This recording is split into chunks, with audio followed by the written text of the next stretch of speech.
fait trois choses. Moïse a fait trois choses. Je vais parler du tabernacle de Dieu pour révéler un mystère.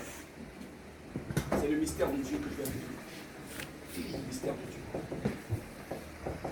C'est le livre de Colossiens. Colossiens 1, 26 à 27.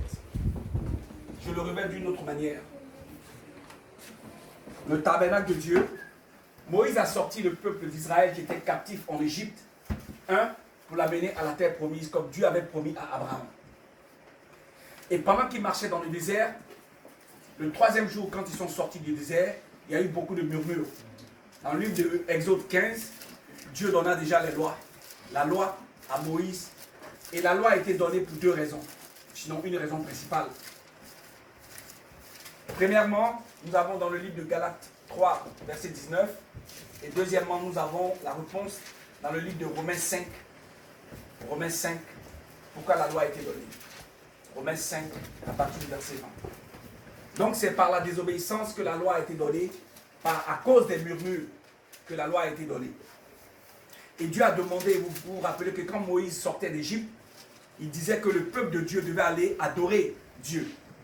Alors, pour adorer Dieu, Dieu a montré le modèle du tabernacle, c'est-à-dire que le lieu où les enfants d'Israël devaient se réunir. C'était le tabernacle que Moïse avait vu dans le ciel et qui était un modèle du véritable. Mais il n'était pas le véritable. D'accord? Donc ici, Moïse a fait sortir, il a libéré les captifs. Il a libéré les captifs d'Égypte. Ensuite, il leur a donné la loi. Et troisièmement, il leur a donné un lieu d'adoration qu'on appelle le tabernacle. Donc le tabernacle de Dieu. Ce n'est pas le véritable, mais c'est à l'image de ce qu'il a vu dans le ciel. Amen. Et je vais parler du tabernacle de Dieu. C'est le mystère caché de Dieu, de tout temps. Ce tabernacle-là de Dieu, on l'appelle également la cité de Dieu. C'est la Jérusalem céleste. Il y a un mystère derrière que je veux révéler.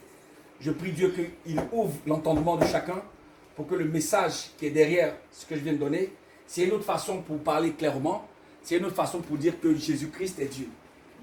Amen. Je vous donne disons, le fil conducteur. En parlant du tabernacle de Dieu vivant, je suis en train de dire que le Christ, dans lequel Dieu était pleinement Dieu. Amen. Amen. Amen. Mais lui, le tabernacle qu'il est là, c'est un tabernacle vivant. Ce n'est pas un tabernacle qui a été fait de main d'homme. Celui de Moïse a été fait par la main de l'homme. Dieu a mis son intelligence en Betsalil et à Oholiab pour qu'il construise tout ce que Dieu a montré à Moïse sur la terre. Amen. Amen. Mais nous sommes dans l'église maintenant. Quand on parle de l'église, on parle de la résurrection. Donc on parle du Dieu vivant manifesté comme tel. Amen. Amen. Celui qui est venu, Jésus-Christ homme là, c'était pour conduire les hommes à l'église. Or l'église, tout ce qui se trouve dans l'église est spirituel. Amen. Vous comprenez? Amen. Souvent on confond les deux, mais je suis venu révéler un mystère. En parlant du tabernacle du Dieu vivant, je parle du Christ de Dieu. Et en parlant du tabernacle du Dieu vivant, l'Esprit de Dieu qui est dans le Christ est Dieu lui-même. Mais les hommes ne l'ont pas vu. Donc souvent les gens discutent en parlant de Jésus-Christ, est-il Dieu ou pas? Mais la meilleure manière de parler de Jésus-Christ et Dieu, c'est de parler du tabernacle de Dieu. Puisque Dieu était dans son tabernacle sur la terre, parmi les hommes.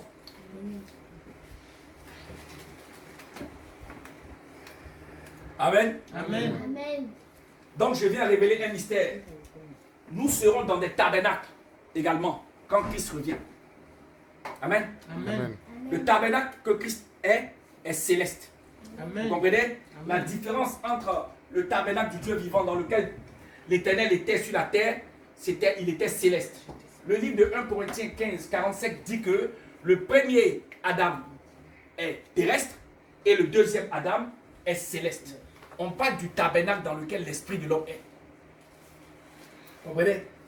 Donc, l'Église n'annonce pas Jésus-Christ homme. On annonce Jésus-Christ ressuscité. Parce que c'est là qu'est la gloire de Dieu. Puisque aucun homme n'est sorti d'entre les morts. De Adam jusqu'à Moïse, ils ont tous été captifs. D'accord? Et ici, le mystère que Dieu donne, si on fait une bonne lecture, Dieu a représenté les choses qui allaient être célestes et définitives. Il a donné Moïse comme Dieu pour Israël. Il a donné Moïse Dieu comme pour Pharaon, donc pour les nations. Les gens étaient dans la servitude, donc ils étaient captifs. N'est-ce pas? Ils étaient esclaves de Pharaon, qui était le sommet de la gloire des hommes, qui avait vie, droit de vie et de mort sur tout le monde. Et Dieu, par sa puissance, va aller sortir les captifs. Or, Christ ici, quand ils sont les captifs, ce sont les âmes. Vous comprenez la différence? Donc, l'Église parle des choses spirituelles, des choses célestes. Et comme Christ vient à l'image de Moïse, qui avait les ordonnances charnelles dans le livre d'Hébreu, Christ vient avec les ordonnances célestes et définitives. C'est ça qui est l'Église, la parole de Dieu, l'Évangile. Amen. Amen. Il va libérer les captifs, également comme Moïse. Mais ce sont les âmes. Amen. Il va donner une parole. Ce n'est pas la loi, parce que la loi ne peut mener personne à l'immortalité. Peut mener personne à la perfection. Il va donner donc l'évangile, qui est la lumière de Dieu, qui peut sortir les hommes des ténèbres pour les faire passer à la lumière. Amen. Alléluia. Amen. Et troisièmement, il dit qu'il s'en va nous faire les corps. Mais lui-même d'abord, dans le livre de Jean 2, il dit qu'il est le temple. Et c'est ce qui est là, c'est ça qui est le tabernacle. C'est pour ça que le mystère qui a été révélé à Paul, Paul a vu le mystère dans le livre de 2 Corinthiens 5, verset 19. Et la Bible déclare ceci, que Dieu, qui est esprit, il était en Christ. Donc Christ est le tabernacle du Dieu vivant. Voilà ce que je vais vous apporter pour dire que Dieu cache des mystères à ceux qui sont du dehors. C'est pour ça que dans les discussions, les musulmans ne peuvent pas savoir ce qu'est Dieu. Pourquoi nous disons que Christ est Dieu? Ils ne peuvent pas savoir. Mais une autre façon d'expliquer que Christ est Dieu, c'est de prendre Christ comme étant le tabernacle de Dieu dans lequel l'Esprit de Dieu était. Amen. Amen. C'est pour ça que certains ne l'ont pas vu, bien qu'ils aient des yeux, ils n'ont pas entendu, bien qu'ils aient des oreilles, et ils n'ont pas compris. Parce que s'ils avaient compris et qu'ils avaient confessé de la bouche, ils seraient guéris. Ils auraient reçu l'Esprit de Dieu. Amen. Mais cette parole est à vous, fils de Dieu, avant la fondation du monde. Et fille de Dieu, avant la fondation du monde. Amen. Amen. Ce n'est pas maintenant que vous devenez fils ou fille, mais vous l'étiez dans le ciel. Amen. C'est pour ça que Dieu, avant de commencer à faire le Adam, avait déjà le Adam céleste, le Christ. Le livre de 1 Pierre 1, 18 à 17 à 19 le dit clairement.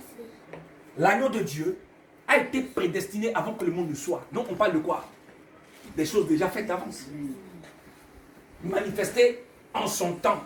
Comme le dit le livre de Hébreu 1, verset 1 à 3. Que Dieu parlait par le temps, par les 5 prophètes, à nos pères. Mais aujourd'hui, Dieu, quand le temps a été marqué, parce qu'il a été prédestiné, comme on dit, que c'est ce Jésus-là que Dieu a destiné comme victime propitiatoire pour ceux qui croiraient en Dieu. Et c'est par son sang-là que nous serions sauvés.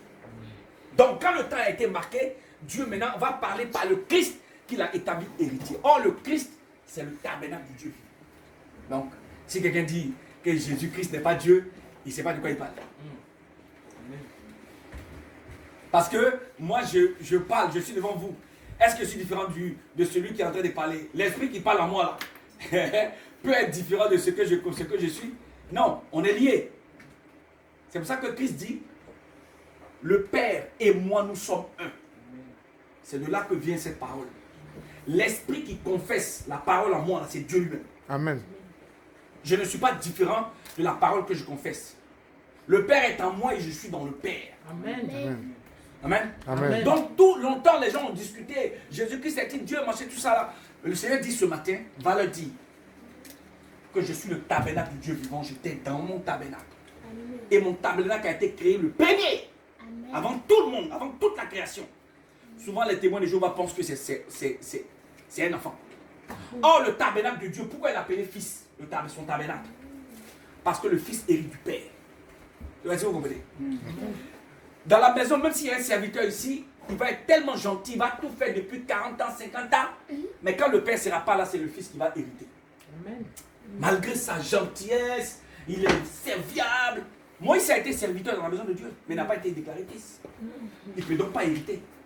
C'est pour ça que des fois le Seigneur utilise des mots pour dire des fois fils, des fois tabernacle, des fois mon saint, des fois roi, des fois selon que il veut transmettre un message. Mais aujourd'hui, le message que je transmets, c'est pour vous dire que Dieu était là au milieu des hommes. Amen. Amen. Il vous avait annoncé dans le livre d'Ésaïe 35 qu'il viendrait lui-même. Est-ce qu'il a vraiment quelqu'un? Non. Il dit, je viendrai moi-même. Donc s'il est venu lui-même, que les gens ne l'ont pas vu, c'est parce qu'il n'avait pas des yeux pour voir. C'est tout. Donc, arrêtons les discussions de est-ce que Jésus-Christ est Dieu? Non. Parce que si on procède comme ça, ça va être beaucoup de questions. Il a appelé fils le Christ parce qu'il voulait qu'il soit héritier de tout et que tout, parce qu'il ne donne pas sa gloire à quelqu'un d'autre. Amen. Amen. Maintenant que Christ, qui est son tabernacle, a eu la gloire du Père, parce que le Père a la vie, le Fils aussi donne la vie. C'est ça en fait, ça veut dire. Donc, ce n'est pas un grand mot. Les gens sont perdus dans des débats qu'ils placent mal dans leur contexte. Nous savons que le tabernacle, le corps de quelqu'un dans lequel son esprit est, ils sont un. Amen. Amen. Amen. Je suis désolé, hein? Amen. Même les enfants me comprennent. Si aujourd'hui le corps est couché, c'est que l'esprit aussi est parti. C'est fini. L'esprit ne va pas dire, bon, moi mon corps est couché, donc je vais aller parler ailleurs. Ah, on va dire que ça c'est un génie. Hein? Oh bien. Donc le corps et l'esprit sont un. Amen. Amen. Et comme le corps, voilà ce que Dieu a fait. Le corps, le péché s'est attaché au corps. Et comme le péché s'est attaché au corps, il fallait que le Christ descende dans le sang. Parce que c'est dans le sang qu'il y a la vie. Amen. J'ai révélé le mystère aujourd'hui. Hein? Dans le sang, il y a la vie. Amen. Et pour que la vie de l'homme s'attache à Dieu, il fallait qu'il descende dans le sang de l'homme. C'est pour ça qu'il a participé au sang et à la chair. Mais il sait que, par le principe qu'il a donné dans la loi, que aussi longtemps qu'un homme vit et qu'il est marié, tant qu'il n'est pas encore mort, la femme ne peut pas se remarier. Ici, vous voyez l'épouse. Or, l'épouse, c'est la cité de Dieu. L'épouse, c'est le tabernacle de Dieu. Dieu utilise ici le mot épouse. Vous comprenez? C'est vraiment, je ne sais pas si on me suit, mais je vois que les enfants suivent très bien. Donc, l'épouse ici, il a appelé l'épouse son tabernacle encore. Vous voyez? Donc, il a fallu qu'il descende dans le sang, qu'il participe au sang et à la chair, pour que la mort s'attache à lui. Parce que la mort était déjà attachée au premier Adam. Et la mort va s'attacher à lui. Il va descendre dans la mort. Et comme il a la vie en lui, éternelle, on l'appelle l'éternel. Amen. L'éternel des armées. Amen. Cela est mon nom. C'est ce qu'il a dit à tout le monde. Parce qu'il vit éternellement. Amen. Donc si l'éternel est son nom, il ne doit jamais mourir. Jamais. C'est pas vrai? Comment il va vous prouver qu'il ne meurt pas? Il faut qu'il descende dans la mort en tant que la lumière du monde. Même quand il descend dans les ténèbres, mais les ténèbres ne peuvent pas s'attacher à lui. Amen. Amen. Donc, quand il va ressortir de la mort en tant que premier-né d'entre les morts, il donnera le chemin, il ouvrira le chemin pour tous ceux qui ont été captifs de la mort. C'est pour ça que vous recevrez le tabernacle céleste. Et quand, avant de partir, il vous a dit qu'il s'en va vous faire des places. Il s'en va vous faire des places. C'est parce que vous allez recevoir le corps céleste. Le corps céleste qu'il allait vous faire là, c'est ça qu'on appelle le tabernacle. Et ce tabernacle-là, il est immortel. Ce tabernacle-là, oh mighty God. Est-ce que vous voyez un peu le mystère que Dieu cache aux gens? Mais on vous révèle ça aujourd'hui. C'est pour ça que comme votre âme est sortie de la mort, votre âme, vous êtes maintenant en Jésus-Christ avec Dieu. Éphésiens 2, verset 6. Est-ce que vous comprenez? Il vous a lavé par le sang, il vous a délivré par son sang, et vous êtes aujourd'hui en Jésus-Christ avec Dieu dans les lieux célestes à la droite de Dieu. Amen. Amen. Quand il revient à la dernière tempête, c'est l'image de la prophétie de Daniel, où Nebuchadnezzar a fait une statue d'or et il a demandé à toute la terre de l'adorer. Vous voyez que c'est toujours quelque chose qui n'est pas le réel, Et à côté de ça vient le réel. C'est-à-dire que Nebuchadnezzar demande à toute la terre, à sa tempête, de l'adorer. Mais ceux qui vont l'adorer ne sont pas de Dieu. Meshach, Shadrach, Abednego ne l'ont jamais adoré. On les a mis dans la fournaise. Mais ils n'ont jamais adoré. Parce que ce n'est pas le vrai Dieu. Il y a un seul Dieu. Une seule promesse. Amen. Une seule espérance. Amen. Un seul salut. Un seul salut. Amen. Amen. Amen. Ce qui fait que je voudrais qu'on comprenne aujourd'hui que le tabernacle, il y a une autre façon de dire que Dieu est parmi nous. Emmanuel. Amen. Voilà. Donc si Dieu est parmi nous, était parmi nous et a donné ses ordonnances, a donné, n'est-ce pas, le salut aux hommes, certains viennent dire que non, le Fils est différent du Père. Or, ici on parle de quelque chose, mais c'est spirituellement qu'on en juge. Voilà la différence, petitement résumée, que je voulais vous apporter pour que, s'il y a des questions, on puisse en débattre, pour que je rentre dans les détails. Donc, le tabernacle de Dieu, c'est la cité du Dieu vivant. C'est la Jérusalem céleste. On dit que vous ne vous êtes pas approché de la montagne, d'une montagne comme ça, comme celle de Moïse où les gens fuyaient. Mais vous êtes approché de la montagne de Sion, la montagne de Dieu, la cité de Dieu, du Dieu vivant, la Jérusalem céleste. Vous comprenez? Et on parle de qui? On parle de Christ. On parle de Christ dans le livre de Hébreux 12, à partir du verset 18. On parle de Christ, je vais vous le lire. Et c'est cette révélation-là qui est pour nous un gain. Hébreux 12. Hébreux 12 à partir du verset 18. Vous ne vous êtes pas approchés, si quelqu'un peut lire. Hébreux 12, verset 18. Hébreux 12, 18.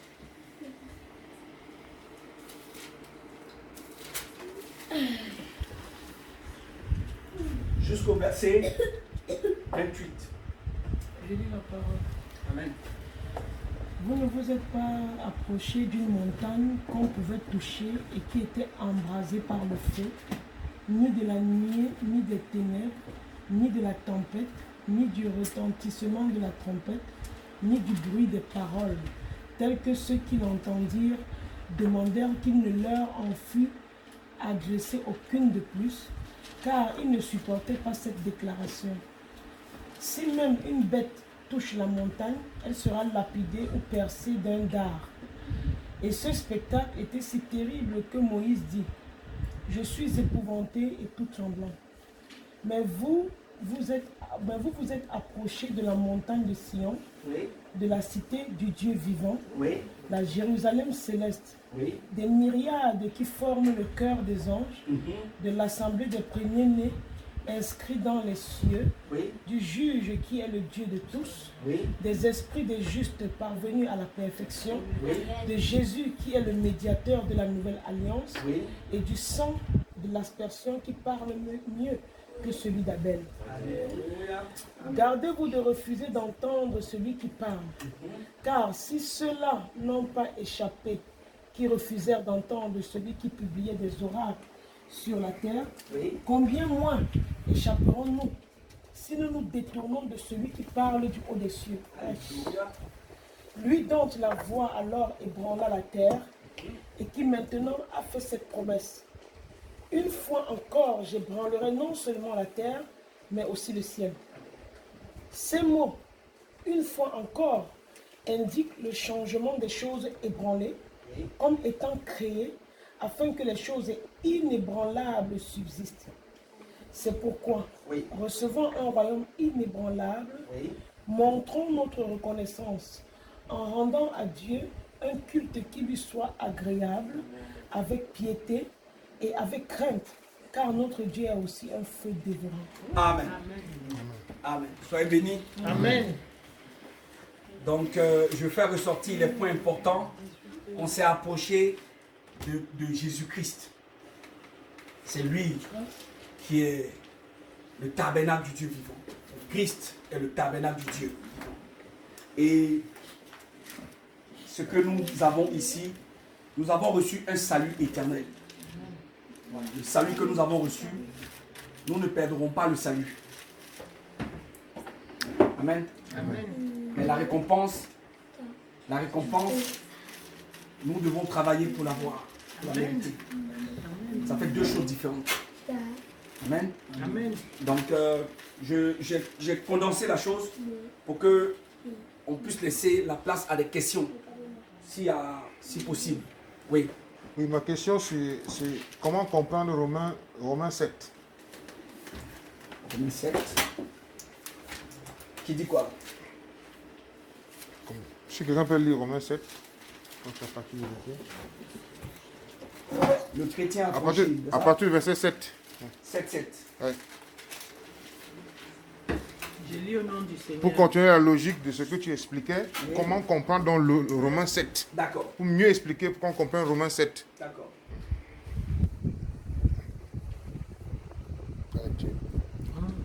Je lis au nom du Seigneur. Amen. Que dirons-nous donc?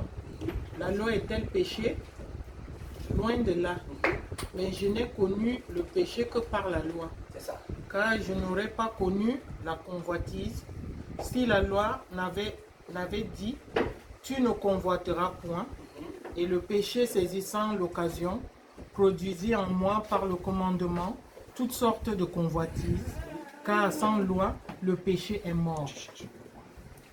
Là où il n'y a pas de loi, il n'y a pas de péché. Amen. Amen. On dit que nous avons été gardés sous un pédagogue qu'on appelle la loi. Vous savez que j'ai annoncé ici Galates 3, 19 et Romains 5, 5. Pourquoi la loi a été donnée?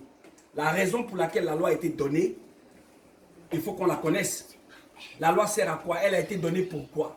On va lire Galates 3, 19. Pourquoi la loi a été donnée d'abord? Et pourquoi, quand il n'y a pas de loi, il n'y a pas de péché? De quoi parle le Seigneur? Galates 3, 19. Comprendre pourquoi on a donné la loi aux enfants d'Israël qui sont sortis d'Égypte.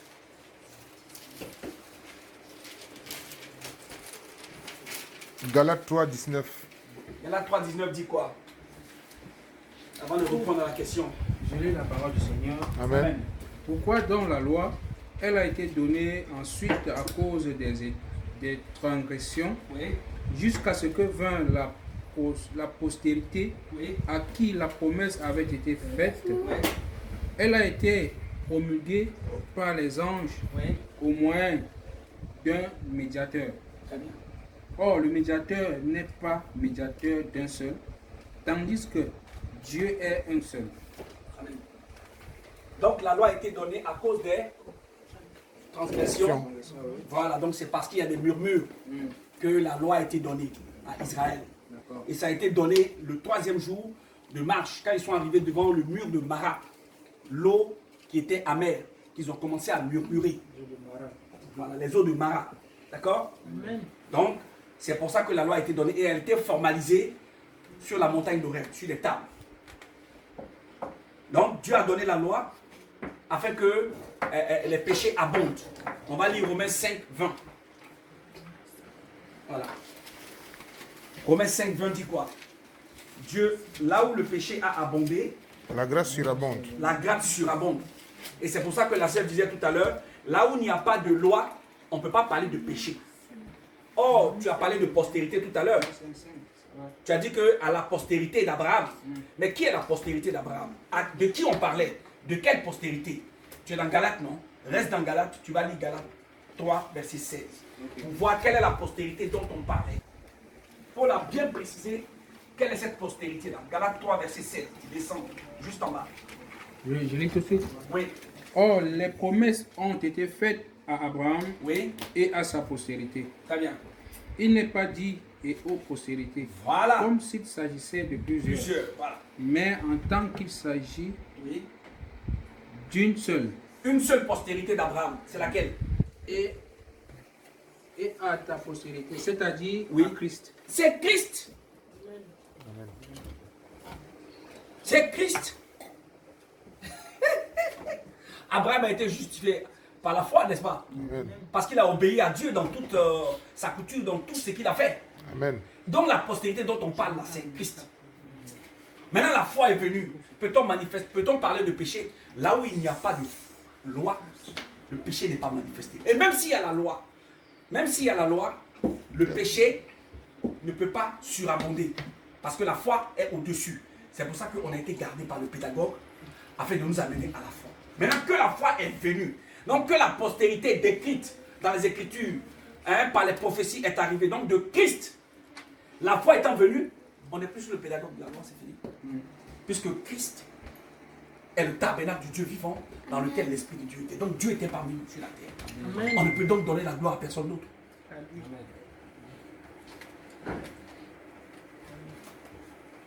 Amen. Mais si on continue plus loin dans le livre de Romains, là. Oui. Ici, le livre de Romains 7, là, je vais l'expliquer en même temps. Oui. Parce que le livre de Romains 7, là, ça prête à confusion. Ça veut dire que ça ouvre des portes. Mais les gens n'ont pas bien compris. Paul explique sa condition de vie avant de connaître la loi, avant de connaître la foi en Jésus-Christ. Et la condition de la nature de l'homme qui n'a pas connu Christ avant de rentrer dans sa bénédiction. Donc, il parle, mais il est détaché. Il y a une loi dans le corps et il y a une loi de l'esprit. La loi de l'esprit obéit à Dieu. Mais la loi du corps obéit au corps. Et les deux sont inimitiés. Paul est en train d'expliquer quelque chose, mais c'est spirituel. Il dit, je ne fais pas ce que je veux. C'est pas ça? Oui. Mais il parle de qui? Quand il dit, je ne fais pas ce que je veux, il parle du corps terrestre. Amen. Le corps terrestre obéit à la loi du corps et à la loi du péché. Mais l'Esprit de Dieu obéit par l'entendement, il obéit à Dieu. Et les deux sont séparés. Dieu ne regarde pas le corps. Est-ce que depuis quand Dieu regarde à la chair? Je ne sais pas. Non. On est dans l'église ou on est encore dans le tabernacle, dans la loi de Moïse? Non. Dieu ne regarde plus à la chair. Dieu regarde à l'esprit. N'oubliez pas ça. Amen. Amen. Dieu ne regarde pas aux choses visibles. Parce que l'homme considère les choses visibles. Mais Dieu regarde aux choses invisibles. C'est pour ça que quand je viens ici, je prie pour que Dieu nous donne un esprit de connaissance, un esprit de révélation, afin que nous rentrons dans notre dimension spirituelle. Puisque nous ne sommes plus des hommes charnels. Nous sommes des hommes spirituels et des femmes spirituelles. Amen. Donc quand tu veux rentrer dans Romains 7, il faut être détaché. Parce que Paul y parle clairement. Mais au début, moi-même, c'était une confusion. Mais je pense que quand Paul dit « je veux faire quelque chose », c'est qu'il parle du corps. C'est-à-dire que le corps fait obéir à la loi du corps. Et Dieu ne déroge pas. Dieu ne déroge pas. Quand Dieu établit quelque chose, il ne s'y répond pas. L'esprit qui est renouvelé en Paul. Paul marchait dans la loi, il était rabbin, n'est-ce pas? Il était maître de la loi, il a été enseignant sous Gamaliel. Il a été enseigné par Gamaliel. Alors, Gamaliel était un rabbin qui était connu, qui était vraiment réputé. Mais il persécutait aussi l'Église, croyant rendre un culte à Dieu. Le même Romain, le même Paul. Mais lorsque la connaissance de Christ a été manifestée en lui, que Dieu l'a rencontré sur la route de Damas, et que 3 jours, 3 nuits, il était dans la présence du Seigneur, quand il est descendu, il a regardé la loi comme la boue. Parce que la loi ne peut pas mener quelqu'un à l'immortalité. Le but même de l'Église, c'est quoi? C'est de conduire toutes les âmes au salut. À l'immortalité. C'est pas pourquoi on ne parle pas beaucoup. Moi, quand je viens ici, je regarde une seule chose, je vois les esprits et qui doivent rentrer dans leur bénédiction.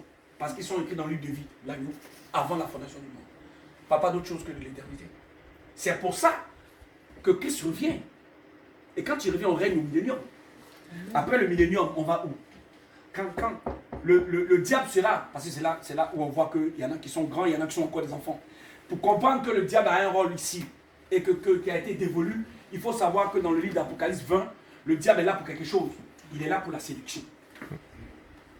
C'est tout le diable. Il n'est pas là pour toucher quelqu'un. Jean dit qu'il ne touche pas un enfant de Dieu. Ce n'est pas possible. De la même manière, ici en Égypte, tous ceux qui avaient le sang sur les linteaux des portes, l'ange de la mort n'est pas rentré chez eux. De la même manière, vous êtes aspergés du sang de Christ. Comment le diable va venir vous toucher? Pourtant qu'il dépend de celui qui l'a créé. Je ne sais pas, mais comme je veux parler grandement. Et souvent on parle petitement. Je veux parler grandement. Je vais vous dire la vérité. Voilà. C'est-à-dire que les ténèbres existent parce que Dieu veut que ça existe. La lumière existe parce que la lumière, c'est Dieu lui-même. Mais là où il y a la lumière, les ténèbres disparaissent. Amen. Voilà la victoire. Donc, une fois qu'on a cette conviction-là, on est plus que vainqueur. Est-ce que la Bible a déclaré que vous êtes vainqueur un jour et puis un autre jour, on dit vous êtes toujours plus que vainqueur. Amen. Amen. Voilà pourquoi on est en paix. Parce que Dieu est notre paix. Christ est notre paix. Amen. Et quand il est allé libérer les captifs, selon la parole qu'il a donnée à son oint Abraham, c'est à ta postérité que je donnerai ce territoire. Mais ce territoire-là, est-ce qu'ils ont obtenu Canaan? Est-ce que physiquement, ça dit que physiquement, parce qu'on est dans les choses charnelles ici, avec Moïse. Oui. Est-ce que Israël a obtenu Canaan malgré l'opposition des fils d'Anak, qui sont des géants, malgré que les 7 nations se sont liées, se sont mis ensemble pour attaquer Israël? Est-ce que Israël a obtenu Canaan? Oui. Donc, si Israël a obtenu Canaan par le Christ qui est la postérité par laquelle nous serons bénis, et nous avons été bénis, nous avons obtenu le ciel ou pas? Oui. On a obtenu le ciel. Amen. Toute bénédiction spirituelle dans les lieux célestes. On a obtenu le ciel. Amen. Et nous sommes assis. La preuve, on va lire ça, que quand Christ va venir, va paraître que notre vie va paraître. Parce qu'on est assis. Amen.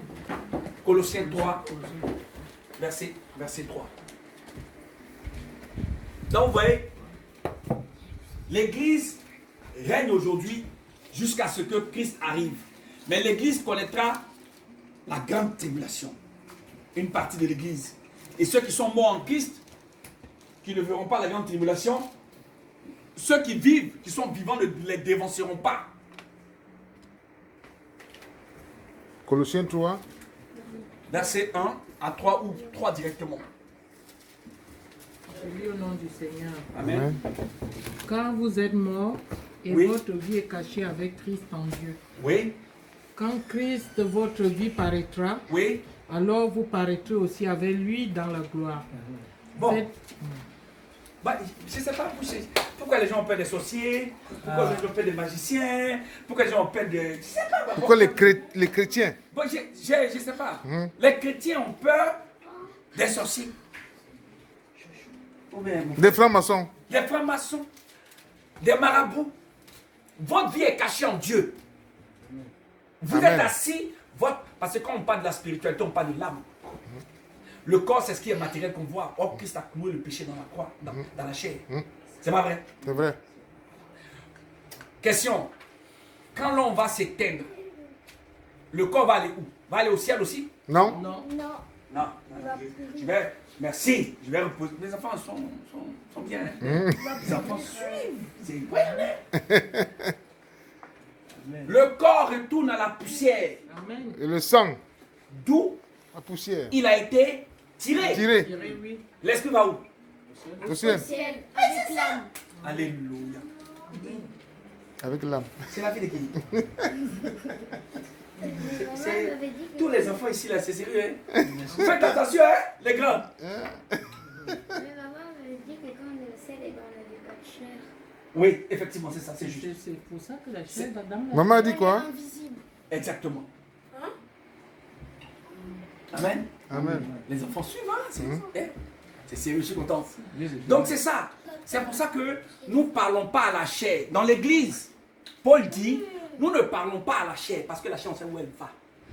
La Bible déclare dans le livre de Jean que le sang et la chair ne peuvent pas hériter du royaume. Monsieur, Donc, vous allez parler à la chair aussi longtemps, elle fait ce qu'elle veut. C'est ça qui est Romains 7, frère. elle connaît son retour. Voilà. C'est ça qui est Romains 7. Bien.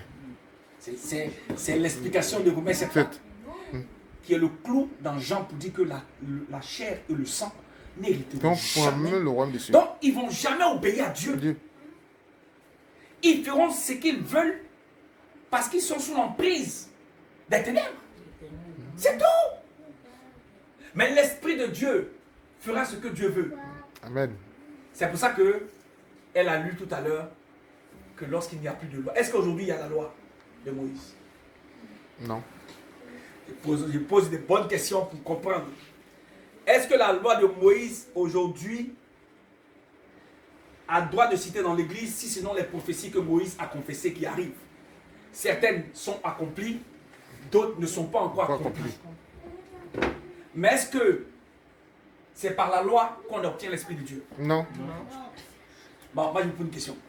Si vous n'obtenez pas l'Esprit de Dieu par la loi de Moïse, il y a quelle adoration de Moïse à faire?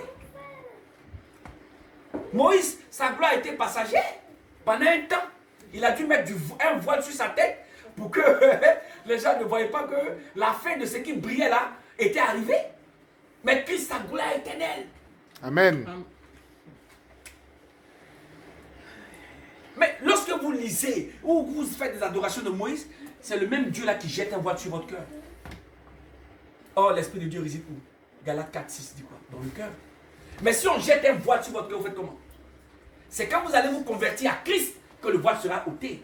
Parce que le Seigneur, c'est l'Esprit. Amen. C'est pas vrai? Amen. Oh, qui est Seigneur? Pierre dit quoi? Dieu a fait Seigneur et Christ, ce Jésus que vous avez crucifié. Est-ce que la boucle n'est pas bouclée? Parlons peu, parlons bien. Est-ce qu'il y a des questions? Encore. Les questions permettent de développer, de mieux comprendre les choses, de rentrer dans les profondeurs. Ça peut être d'autres questions qui n'ont rien à voir avec ce que je dis. Des inquiétudes, des... Voilà. Du coup, Oui. au niveau de la chair, le sang et l'esprit, est-ce que l'esprit n'est pas censé, l'esprit de Dieu n'est pas censé soumettre la chair et le sang? C'est une question. C'est souvent, tu reviens souvent. Est-ce que l'esprit ne soumet pas la chair Et le sang. et le sang? Qu'est-ce que vous en pensez déjà? Parce que je suis venu dans l'église qui est dans la maison du frère Martial. Il faut que je comprenne ce qui se dit ici aussi. Parce que nous avons une idée claire selon que la parole nous a donné. Déjà avec Romains 7 là, on sait qu'avec Jean, le sang et la chair ne peuvent pas hériter. Oui, bien sûr. Voilà. Donc, est-ce que l'Esprit de Dieu peut soumettre... Ah, La question. Attends, la question. Non, il ne faut pas oublier. Je vais mettre ça de côté, puis en même temps, elle va prendre. Donne la question. On va mettre ça de côté. Quand on est sur terre, on a un nom que nos parents nous ont donné. D'accord. Mais quand on est sur le ciel, on a un autre prénom. D'accord. Je prends la question d'un petit après. Quand on est sur la terre, on a un nom que nos parents nous ont donné. Oui. Et quand on est dans le ciel, on a un autre nom que Dieu nous donne. Amen. Ça, il a parlé. Et c'est ça. Et c'est ça. Donc, est-ce que l'Esprit de Dieu peut soumettre la chair et le sang? C'est ça, c'est la question. Disons la chair. Ouais. La chair. La chair et le sang, oui. Mais, Mais la réponse est dans la La Bible. chair est différente du sang, parce que la chair est composée des os. d'accord. C'est la chair. La chair est composée des os. Oui, c'est-à-dire que tu as l'esprit, le corps et l'âme. Voilà, si Alors. on parle de la chair, c'est que c'est dans la chair qu'il y a le sang. C'est-à-dire que la chair, Oui, c'est ça. La chair, c'est ce poste-là. C'est la tente. C'est l'habitat. L'ensemble. C'est la maison. Hein? C'est quoi? C'est la chair, le sang et les os. Ouais. C'est ça qu'on Alors. appelle la chair. D'accord. On va aller un peu encore en profondeur. Ici, on oppose la chair et l'esprit. C'est dans ce sens-là. Ils sont inimitiés. La chair et l'esprit. La Bible déclare dans Lévitique 17, à partir du verset 11 jusqu'à 14, que la vie de la chair se trouve où? Dans le sang. Donc, en parlant de la chair, moi, c'est clair dans mon esprit que je n'ai pas du sang. C'est pas vrai? Oui. Où se trouve l'âme? Dans le sang. Donc, je sais de quoi je parle. Tu comprends un peu? Il faut que ce soit bien clair pour ne pas que tu te trompes. Tu vois un peu. Si tu as parlé de la chair, c'est que tu es en train de parler du sang. Je t'ai dit que Christ est descendu dans le sang pour participer au sang et à la chair. C'est pas ce que j'ai dit. C'est pourquoi? Parce que c'est au sang et à la chair. C'est dans le sang qu'il y a la vie de la chair. Et la chair, le péché s'est attaché à la chair par le sang. C'est pas vrai? C'est vrai. Donc, il fallait qu'il rentre en étant immortel, inchangeable. C'est quelqu'un qui ne peut pas changer. Il est l'éternel. Il n'y a point quelle que d'homme soit de la variation. nature de ce qui l'approche, de ce qui est en contact avec lui, il demeure tel qu'il est. C'est pour ça qu'il dit, va leur dire que je suis. Je suis. Je suis ne change pas. Non. Je suis là. Il ne change jamais. Vous pouvez changer